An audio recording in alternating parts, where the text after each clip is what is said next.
Let's go now to New York City, where we are joined by Roseann Lake. She's the author of an upcoming book about China's female urban elite. Thank you so much for joining us, Roseann. Considering the population, there are challenges in China, for example, a larger population of men because of the one-child policy. What are some of the other reasons there are so many singles in China? Well, you're absolutely right, Elaine. Thank you for having me.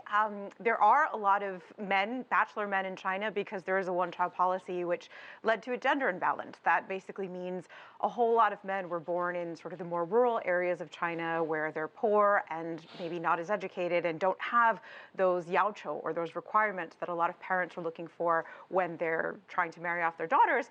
But on the other hand, there was sort of a very ironic side to the one-child policy in that of the girls born under this policy, the vast majority of them were born in urban areas of China. And since the policy started in the early 80s, they happened to be born during, at the beginning of an economic boom, and they also grew up during a time when women got exponentially greater access to education. And so you have well-educated women who are from better-off families, centralized in urban areas.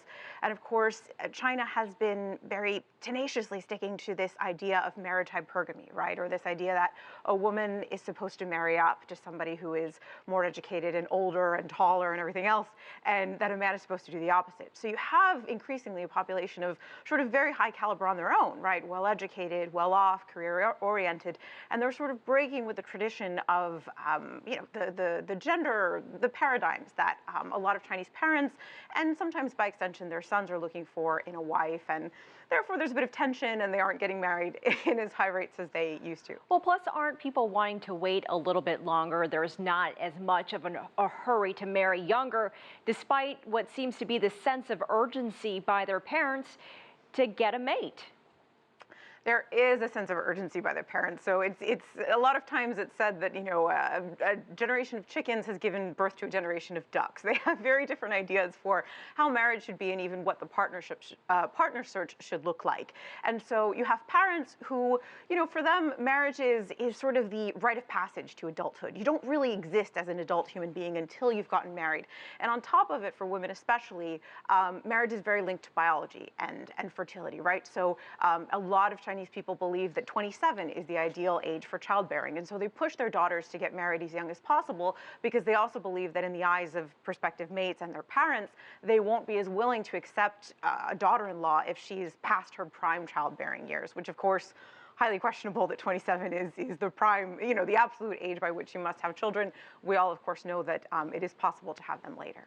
What about these matchmaking and online dating sites? It's become a big business in China. How popular and successful are these methods there?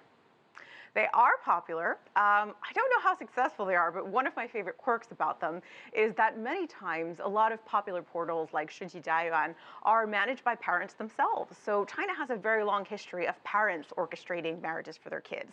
Matchmakers have been involved historically because parents have a lot vested in who their children marry, right? Marriage in China really isn't about a marriage of two individuals, it's two families. And so parents really pay attention to who their children are thinking of, spending the rest of their lives with.